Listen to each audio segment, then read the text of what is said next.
PPF और की SIP क्या होता है कि बेस्ट इन्वेस्टमेंट ऑप्शन। जब आप इन्वेस्टमेंट के बारे में देखें तो अब तो सारी बेस्ट इन्वेस्टमेंट ऑप्शंस को कंपेयर और कॉन्ट्रास्ट कर दिया जाता है। इसके बाद ही अब तो बेस्ट इन्वेस्टमेंट ऑप्शन को चुन कर दिया जाते हैं।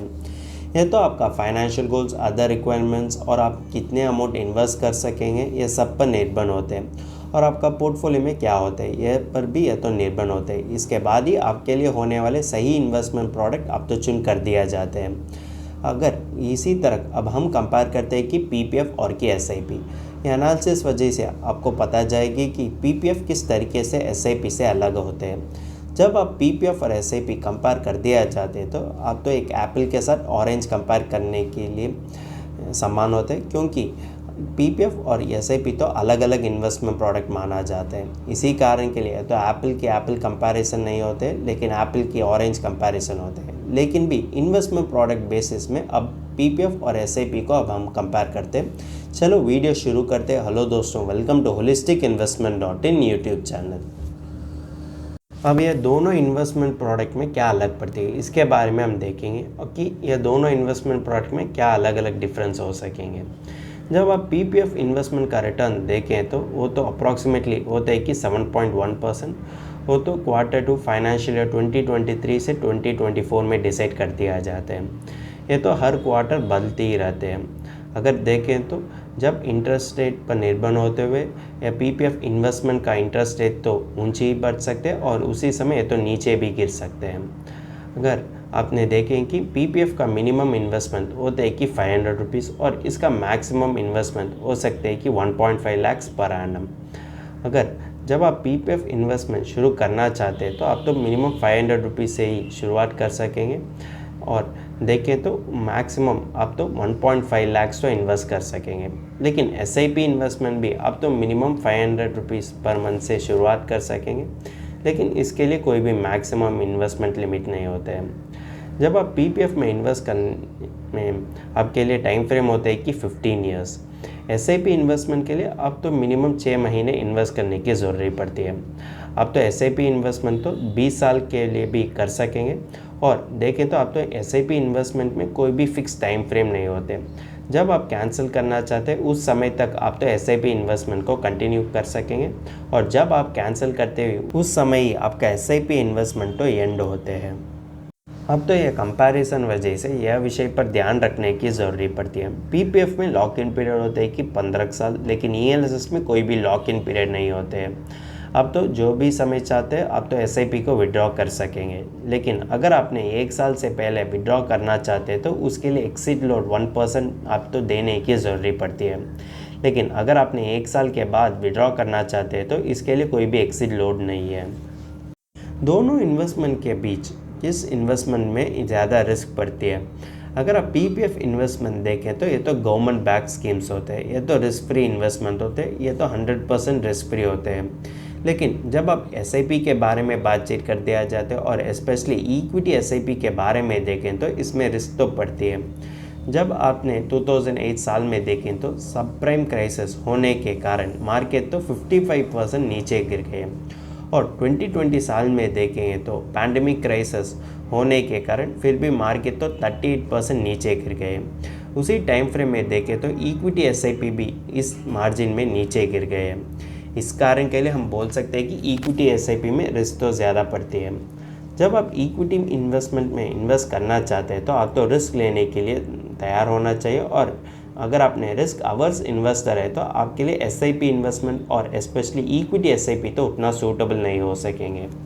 जब आप टैक्स बेनिफिट के बारे में देखें तो पीपीएफ इन्वेस्टमेंट में इन्वेस्टर के लिए टैक्स बेनिफिट तो दे दिया जाता है अंडर एटीसी। इसी कारण के लिए पीपीएफ में मिलने वाले इंटरेस्ट तो इन्वेस्टर के लिए टैक्स फ्री बन जाते हैं। लेकिन इक्विटी म्यूचुअल फंड में अगर इन्वेस्टर तो ईएलएसएस कैटेगरी में इन्वेस्ट कर दिया जाता है तो उसके लिए भी टैक्स बेनिफिट होते हैं अंडर सेक्शन 80C। लेकिन यह इन्वेस्टमेंट व्हीकल से कमाने वाले रिटर्न्स तो टैक्स फ्री नहीं होते हैं। उसके लिए अब तो 10% कैपिटल गेन टैक्स देने की ज़रूरत पड़ती है। अगला हम देखेंगे कि लिक्विडिटी के बारे में, कि जो इन्वेस्टमेंट में आप तो आसानी से पैसा को विड्रॉ कर सकेंगे। जिस इन्वेस्टमेंट व्हीकल आपको इमरजेंसी सिचुएशन में ज़्यादा आसानी से पैसा विड्रॉ करने के लिए मदद कर सकेंगे। जब आप पीपीएफ इन्वेस्टमेंट में देखें तो इमरजेंसी सिचुएशन के लिए आप तो आसानी से विड्रॉ नहीं कर सकेंगे, लेकिन जब आप म्यूचुअल फंड एसआईपी में देखें तो आप तो जो भी समय विड्रॉ करना चाहते हैं उस समय आप तो विड्रॉ कर सकेंगे, क्योंकि एसआईपी में कोई भी लॉक इन पीरियड नहीं होते हैं। जब आपने इक्विटी म्यूचुअल फंड में इन्वेस्ट कर दिया जाते हैं तो आपके लिए ज़्यादा लिक्विडिटी होते हैं। अगर आपने ईएलएसएस कैटेगरी चुन कर दिया जाते हैं तो भी इसके लिए 3 साल तो लॉक इन पीरियड होते हैं, लेकिन अगर आपने किसी भी ऑर्डिनरी इक्विटी फंड चुन कर दिया जाते हैं तो इसमें कोई भी लॉक इन पीरियड नहीं पड़ती है। इस कारण के लिए आपको यह कह सकें कि जब आपके लिए किसी भी इमरजेंसी सिचुएशन आए तो इक्विटी म्यूचुअल फंड एसआईपी में होने वाले ज़्यादा लिक्विडिटी आपके लिए मदद कर सकेंगे। हमने अब तक एसआईपी और पीपीएफ के बीच होने वाले डिफरेंसेस के बारे में बातचीत कर दिया जाते हैं। अब हम देखें कि जो इन्वेस्टमेंट आपके लिए बेटर सूटेड हो सकेंगे। एसआईपी और की पीपीएफ क्या होते हैं कि बेटर इन्वेस्टमेंट चॉइस। इसकी जवाब तो आप तो किस तरीके का इन्वेस्टर हो, आपका नीड्स तो क्या होते हैं, आपका कन्वीनियंस तो क्या होते हैं, आपका एक्सपेक्टेशंस तो क्या है, यह सब पर निर्भर होते हुए इसकी जवाब तो हर आदमी के लिए बदलती रहते हैं। इसी कारण के लिए आप ही खुद डिसाइड करने की ज़रूरत पड़ती है कि जिस इन्वेस्टमेंट आपके लिए सही होते हैं। अब पहले आपका इन्वेस्टमेंट में होने वाले फ्लेक्सिबिलिटी के बारे में सोचते हैं। जब आप फ्लेक्सिबिलिटी के बारे में बातचीत कर दिया जाते तो पीपीएफ इन्वेस्टमेंट के लिए लॉक इन पीरियड होते हैं कि 15 ईयर्स, इसलिए आप एज ए इन्वेस्टर तो 15 ईयर्स इन्वेस्ट करने की ज़रूरत पड़ती है। आप तो बीच में इन्वेस्टमेंट को रुक नहीं कर सकेंगे और 15 ईयर्स से पहले विड्रॉ करने के लिए भी कम प्रोविजंस ही दे दिया जाते हैं। लेकिन एसआईपी तो इसी तरह नहीं होते हैं। अब तो एसआईपी तो पहले महीने इंस्टॉलमेंट से ही शुरुआत करते हुए उसके बाद आप तो कैंसिल भी कर सकेंगे। वही एसआईपी इन्वेस्टमेंट आप तो रीस्टार्ट भी कर सकेंगे। जब आप सोचते हैं लमसम इन्वेस्टमेंट करना चाहते हैं उसके लिए भी एसआईपी में स्पेस होते हैं और आप तो एसआईपी से पार्शियल विड्रॉयल भी कर सकेंगे। यह सब आज़ादी और फ्लेक्सिबिलिटी तो एसआईपी तो इन्वेस्टर के लिए दे दिया जाते हैं, लेकिन पीपीएफ अकाउंट में इसी तरह आज़ादी और फ्लेक्सिबिलिटी नहीं होते हैं। इसलिए जब आप फ्लेक्सिबिलिटी के बारे में सोचते हैं तो म्यूचुअल फंड एसआईपी तो आपके लिए थोड़ा सा सूटेबल हो सकेंगे। अब तो जिसमें ज़्यादा फोकस करते हैं सेफ्टी क्वेश्चन और की रिस्क क्वेश्चन। जब आप सेफ्टी क्वेश्चन पर ज़्यादा फोकस कर दिया जाते हैं तो आप तो इसी तरह सोचते हैं कि आपका प्रिंसिपल तो 100% सेफ हो सकेंगे और कि आपका प्रिंसिपल से एक रुपये भी कम नहीं होना चाहिए। अगर आप इसी तरह सोचते हैं तो आपके लिए गुड इन्वेस्टमेंट होते हैं कि पीपीएफ, क्योंकि पीपीएफ होते हैं कि government back schemes. PPF investor के लिए दे सकते हैं कि गारंटीड 7.1% रिटर्न आजकल। इसी कारण के लिए पीपीएफ इन्वेस्टमेंट तो आपके लिए एक सही इन्वेस्टमेंट चॉइस हो सकेंगे। लेकिन इसका इंटरेस्ट रेट अगर आप देखें तो यह तो इंटरेस्ट रेट ऊंची बढ़ती नीचे गिरते उस पर निर्भर होते हुए पीपीएफ इंटरेस्ट रेट भी बढ़ती है और पीपीएफ इंटरेस्ट रेट भी ऊंची ही पड़ सकते हैं और नीचे भी गिर सकते हैं। लेकिन इसमें आपका प्रिंसिपल तो 100% सेफ हो सकेंगे। लेकिन जब आपने इक्विटी म्यूचुअल फंड में होने वाले एसआईपी के बारे में बातचीत कर दिया जाता है तो हमने पहले ही देख लिया ना, जो साल 2008 और 2020 में देखें तो क्राइसिस होने के कारण मार्केट तो 30% और 50% नीचे गिर गए। यह कारण आपका एनएवी भी 50% तो नीचे भी गिर सकते हैं। अगर आपने 10 लाख इन्वेस्ट कर दिया जाते हैं तो वो तो किसी भी क्राइसिस होने के कारण वो तो 5 लाख भी हो सकेंगे। इसी कारण के लिए जब आप सेफ्टी क्वेश्चन पर ज़्यादा फोकस करना चाहते हैं और आप इसी तरह सोचते हैं कि आप तो आपका एनएवी में -5% देखें तो आपके लिए नींद नहीं होते। अगर आप इसी तरह इन्वेस्टर है तो आप तो इक्विटी एसआईपी चुनने के बावजूद आप तो पीपीएफ इन्वेस्टमेंट चुनते ही सही तरीका हो सकेंगे, क्योंकि इक्विटी एसआईपी तो उन लोगों के लिए और उन इन्वेस्टर के लिए होता है जो रिस्क लेने के लिए तैयार है। तीसरी चीज़ अब इन्वेस्टर देखना चाहिए कि जिस इन्वेस्टमेंट के लिए उसके लिए ज़्यादा इंटरेस्ट रेट मिलते हैं और जिस इन्वेस्टमेंट में वो तो हाइयर रिटर्न्स कमा कर सकेंगे। अगर इन्वेस्टर पीपीएफ चुन कर दिया जाते तो हमने पहले ही देख लिया ना, पीपीएफ तो इन्वेस्टर के लिए 7.1% रिटर्न तो कमा कर सकेंगे। लेकिन यह रिटर्न्स के साथ वो तो इन्फ्लेशन को बीट कर सकेंगे। इसकी जवाब होता है कि नहीं। अगर वही इन्वेस्टर म्यूचुअल फंड एसआईपी कर दिया जाते तो उसके लिए मौका है कि 12% से भी ज़्यादा रिटर्न कमाने के। लेकिन इक्विटी म्यूचुअल फंड एसआईपी में रिस्क भी पड़ती है। इसी कारण के लिए इन्वेस्टर तो रिस्क पर भी ध्यान रखने की ज़रूरत पड़ती है। अगर वो तो एसआईपी को लिमिटेड टाइम के लिए शुरुआत कर दिया जाते वो तो हॉल्ट करने ही सही तरीका हो सकेंगे, क्योंकि हॉल्ट करने के समय में मार्केट तो ऊंची पच सकते हैं और नीचे भी गिर सकते हैं, मार्केट में करेक्शन भी आ सकते हैं और रिसेशन भी आ सकेंगे। ये सब होने के बाद भी वो पोर्टफोलियो देखें तो इन्वेस्टर के लिए एटलीस्ट 12% रिटर्न ही देने के लिए पोटेंशियल होते हैं, क्योंकि पिछले 10 साल में सेंसेक्स तो इन्वेस्टर के लिए देखेंगे तो 12.6% रिटर्न तो दे चुका और निफ्टी तो 12.5% रिटर्न तो दे चुका है। यह सब जानकारी लेते हुए हम तो यह विश्वास रख सकते हैं कि म्यूचुअल फंड एसआईपी अगर आप लॉन्ग टर्म में इन्वेस्ट कर दिया जाते तो आपके लिए 12% से भी ज़्यादा रिटर्न कमाने का मौका तो दे दिया जाते हैं। हमने पर एनम रिटर्न्स के बारे में ही बात कर दिया जाते। यह 10 साल में देखें तो मार्केट भी करेक्ट भी हो चुका है, पैंडेमिक भी आ चुका है और उसी समय मार्केट भी रिकवर भी बन चुका है।